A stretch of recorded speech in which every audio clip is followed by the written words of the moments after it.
Matagal ng pangarap ng magkasintahan na Karding at Marisa na magkaroon ng sariling anak. Hindi na uso ang kasal sa kanilang lugar nang dahil sa matinding kahirapan.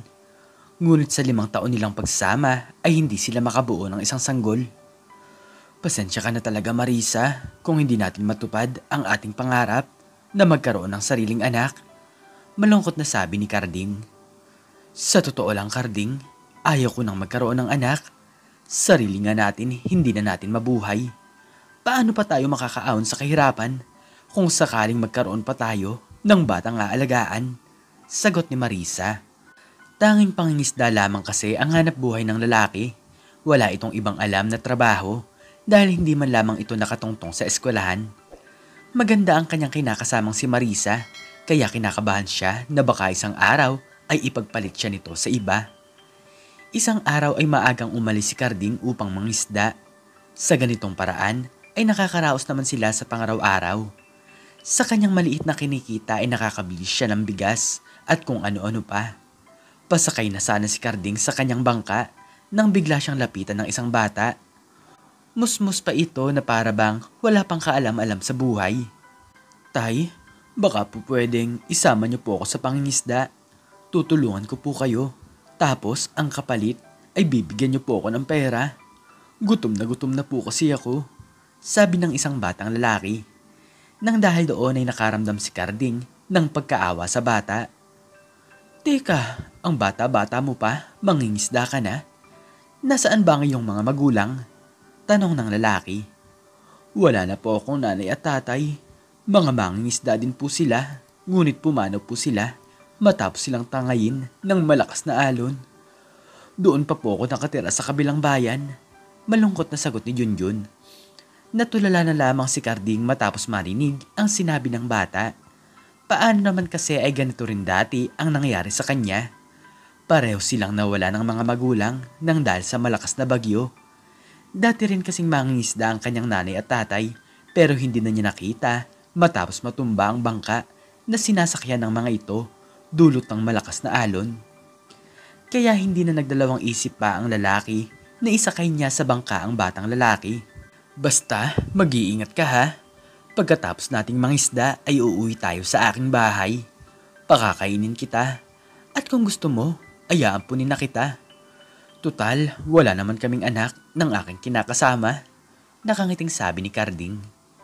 Ganun po ba? Maraming salamat po. Sa wakas ay hindi na ako matutulog sa kalsada at makakakain na po ako sa pangaraw-araw. Naluluhang sagot ni Junjun. Nangako sa lalaki ang bata na tutulungan niya ito sa pangingisda sa pang-araw-araw. Hindi ito magiging pabigat sa kanilang buhay at magsisikap ito upang kumita sila ng pera. Lumipas ang ilang oras ay marami silang nahuling isda. Sa loob ng 1 taon ay parang ngayon na lang ulit sinuwerte ng ganito si Karding. Matutuwa talaga si Marisa nito. Marami akong maiuwing pera. Salamat Junjun dahil sinamahan mo ko. Hayaan mo at ipapakilala kita sa kanya. Masayang sabi ni Karding. Pagkatapos nilang mangisda ay pinagbenta na nila sa mga tao ang kanilang mga nahuli. Kulang-kulang sa 1,000 ang kanilang napagbentahan kaya agad bumili si Karding ng bigas at ng masarap na ulam. Gusto niyang maging masaya si Marisa dahil handa niyang gawin ang lahat, mapasaya lamang ang kanyang kinakasama. Marisa, nandito na ako. Halina at sabay-sabay na tayong kumain. Ito nga pala si Junjun. Simula ngayon ay dito na siya titira. Alam mo, mahal, matagal ko na talagang pangarap na magkaroon ng bata dito sa ating munting bahay. Nakangiting sabi ni Karding. Ngunit sa mga sandaling iyon ay hindi pala magiging masaya ang babae.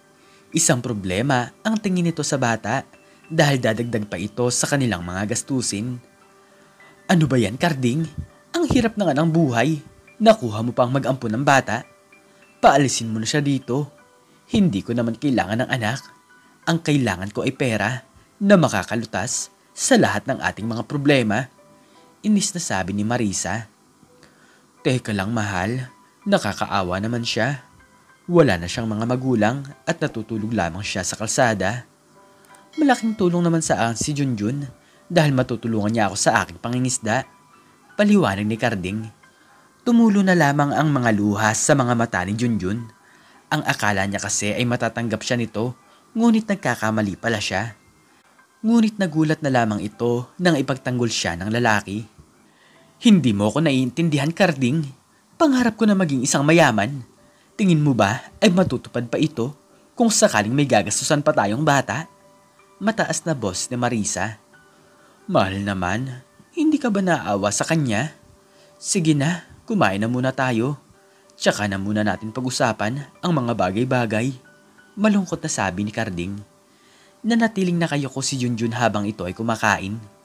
Nahihiya ito sa lalaki dahil nagkaroon pa ng pagtatalo ang magkasintahan nang dahil sa kanya. Pagkatapos kumain ni Marisa ay hindi na nito kinausap si Karding. Agad itong pumasok sa kanilang kwarto upang magpahinga. Tay, pasensya na po. Aalis na lang po ako. Maraming salamat po sa pagkain. Malungkot na sabi ng bata. Wala kang kasalanan. Pagpasensyahan mo na lang ang kinakasama kong si Marisa. Huwag kang mag-alala, Junjun, dahil hindi naman kita palalayasin. Matutulungan mo rin naman ako sa aking pangingisda. Paliwanag ni Karding. Kinabukasan ng magising si Marisa ay hindi nito nagustuhan ang kanyang nakita. Naroon pa rin kasi sa kanilang bahay ang bata at hindi siya sinunod ng kanyang kinakasama. Ano ka ba, Karding? Hindi pa ba malinaw sa'yo ang ating napag-usapan? Gusto mo ba na lalo tayong maghirap? Galit na sabi ni Marisa. Malinaw naman, mahal, pero hindi ko kayang palayasin ang bata. Naawa talaga ako sa kanya. Sagot ni Karding. Tinalikuran na lamang ng lalaki ang kanyang kasintahan at isinama nito ang bata sa kanyang pangingisda. Hindi naman malaman ni Junjun kung ano ang kanyang dapat na gawin. Alam niya naman kasi sa kanyang sarili na wala naman siyang ginagawang masama at handa niyang tulungan ang lalaking ito sa paghahanap buhay. Lumipas ang isang linggo ay mas lalo pang tumindi ang pagtatalo ng dalawa. Kung minsan ay nagagawa na ring saktan ni Marisa si Junjun. Pero kahit na ganoon ay naging matatagang bata dahil nandyan naman si Karding upang ipagtanggol siya. Isang buwan pa ang lumipas ay madalas na lumalabas ng bahay ang babae. Ang usap-usapan ng mga tao doon ay palagi daw itong may kasamang ibang lalaki. Ngunit hindi naman naniniwala si Karding na magagawa ito ni Marisa sa kanya. Karding naman, kaibigan mo ako. Bakit naman ako magsisinungaling sa'yo tungkol sa mga nakikita ko? Niloloko ka ni Marisa. Nakita ko siya na may kasamang ibang lalaki na may kaya sa buhay. Paliwanag ng kanyang kaibigan. Ano ka ba, pare? Huwag ka nang dumagdag pa sa mga tao na may sinasabing masama tungkol kay Marisa. Matagal ko na siyang kilala at hindi niya magagawa sa akin ang mga sinasabi niyo. Natatawang sagot ni Karding. Ngunit isang araw ay tuluyan na siyang iniwan ng babae. Umalis na lamang ito sa kanilang munting bahay nang wala man lamang paalam. Sobrang lungkot talaga ni Junjun sa mga oras na yon dahil siya ang dahilan kung bakit ito nangyari sa dalawa. Ngunit kahit na ganoon ay nanatili namang positibo si Karding at hindi nito sinisisi ang bata sa lahat ng mga nangyayari sa kanyang buhay. Wala kang kasalanan, Junjun. Wala ka namang ginagawang masama. Ganito talaga ang buhay, kaya dapat kong tanggapin na ipinagpalit niya ako sa iba. Seryosong sabi ng lalaki. Kaya simula noon ay ang dalawa na ang magkasama sa lahat ng oras. Palagi niyang kasama ang bata sa kanyang pangingisda. Hanggang sa isang araw ay napagdesisyonan ni Karding na patagilin na si Junjun sa paghahanap buhay. Napagdesisyonan niya na pag-aralin ito nang sa ganon ay hindi ito matulad sa kanya na walang pinag-aralan. Bakit niyo naman po gagawin sa akin ang bagay na ito? Hindi niyo naman po ako anak. Nagtatakang tanong ni Junjun. Pero ayaw kong matulad ka sa akin. Magsikap ka, Junjun, para maabot mo ang iyong mga pangarap. Paliwanag ni Karding. Hindi nagtagal ay nakapasok na sa eskwelahan si Junjun. Nag-aral ito ng mabuti dahil utang niya sa lalaki ang lahat ng magagandang nangyayari sa kanyang buhay. Ayaw niyang sayangin ang mga bagay na ibinibigay nito sa kanya. Kahit hindi niya ito tunay na ama, ay naramdaman niya sa kanyang sarili ang pagmamahal ng isang tunay na magulang. Hanggang sa lumipas pa ang mga panahon ay nakatapos na sa elementarya si Junjun. Masaya man ang bata, Ngunit nalungkot na lamang ito nang makita niya ang kanyang kinilalang ama.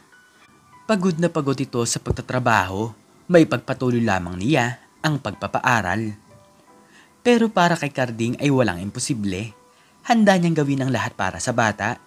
Ito na lamang kasi ang tanging nagpapasaya sa kanya at alam niya na balang araw ay magbubunga rin ang lahat ng kanyang magagandang ginagawa. Kung minsan nga ay nakasalubong niya si Maris sa daan, kasama nito ang bago nitong lalaki, ngunit iniiwasan lamang siya ng tingin. Ngunit ang pagtaas ng noo ng babae ay para bang nangangahulugan na ipinapakita nito na maayos na ang kanyang buhay. Hirap na si Carding sa kanyang pangingisda. Hindi na nga siya makaipon ng pera nang dahil sa pagpapaaral sa binata.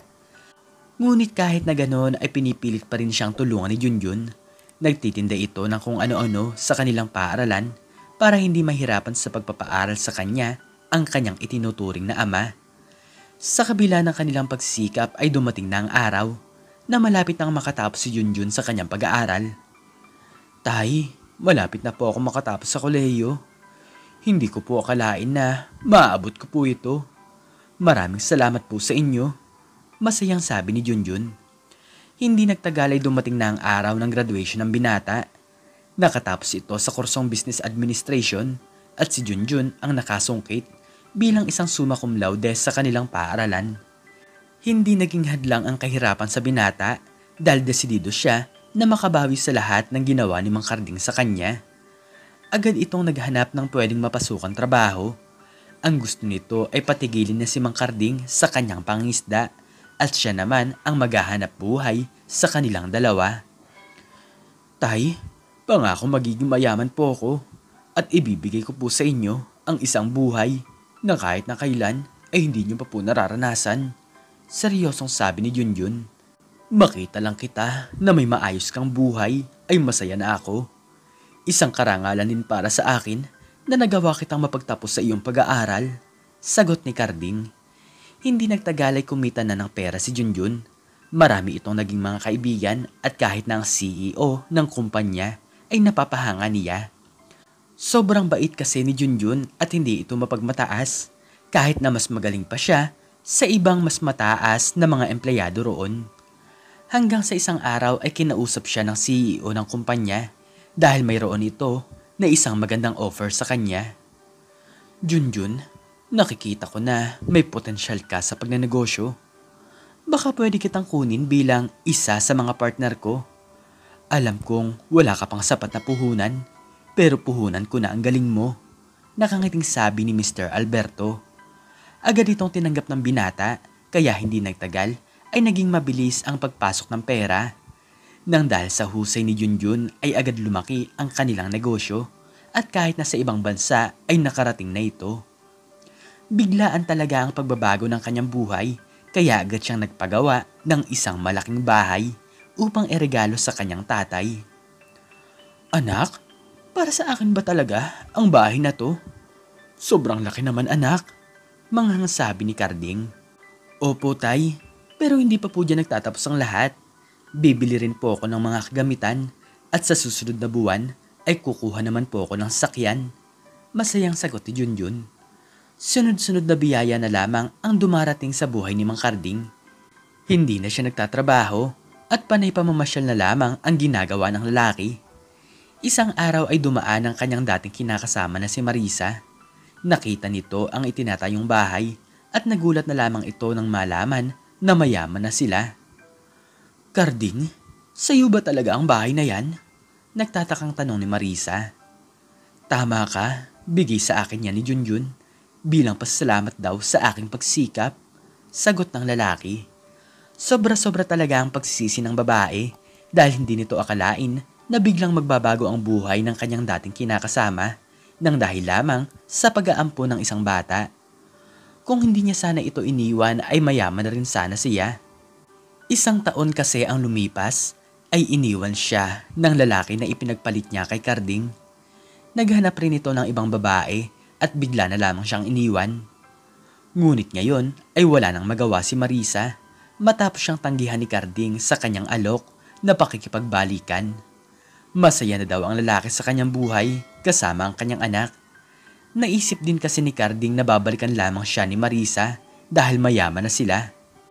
Sige na Marisa, magpapaalam muna ako dahil paalis kami ni Junjun ngayong araw. Mamamasyal kasi kami sa ibang bansa at 10 araw kami doon. Nakangiting sabi ng lalaki. Nanatiling mahirap si Marisa samantalang ang kanyang iniwang lalaki ay nagpapakasarap na lamang sa pera. Hindi kasi siya natutong magtiwala at hindi niya pinairal ang kanyang pagmamahal. Hanggang sa lumipas pa ang mga taon, ay paunlad pa ng paunlad ang buhay ni Carding at Junjun. Nagkakaroon man ng problema, ngunit agad nila itong nasosolusyonan. Pinatawad na naman nila si Aling Marisa, ngunit hindi nagtagal ay nakilala ni Mang Carding ang isang babae na totoong magmamahal sa kanya. Si Aling Maria na isang simpleng babae na kung saan ay ipinaparamdam sa kanya ang tunay na pagmamahal. Sa panahon ngayon ay mahirap na talaga ang buhay, pero wag nating ipagpalit sa iba ang ating kasintahan ng dahil lamang sa pera. Tandaan mo na puso ang nagmamahal. Itigil natin ang kasabihan na sumama ka sa taong mayaman kahit hindi mo ito mahal, dahil sa pagdaan ng panahon ay matututunan mo rin itong mahalin. Ngunit ang dalawang taong nagmamahal, mahirap man ang buhay, ay nagtutulungan upang marating nila ang pangarap nila na maging isang mayaman. Ikaw, anong natutunan mo sa istoryang ito? I-comment mo sa baba ang iyong natutunan. At hanggang dito na lamang po nagtatapos ang aking istorya at sana po ay nagustuhan niyo ito. Please like, share, and subscribe and click the notification bell para lagi kang updated sa mga bago kong istorya. Muli ay maraming salamat po at God bless us all.